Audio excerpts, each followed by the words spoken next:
I am a senior backend developer of a healthcare web and mobile application. I've been working with a client for 2 years and I've been with them from planning phase to development, and now we are in production and maintenance. I started working as a .NET developer and got involved in web and mobile application for both front-end and back-end.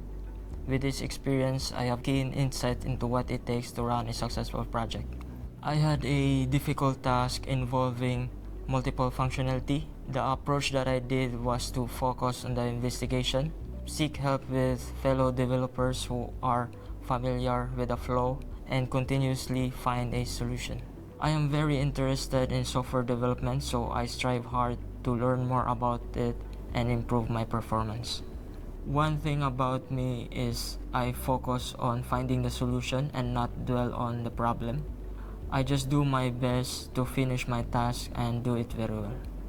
Since I implemented good architectural pattern from the beginning, it helps my team manage problem easier.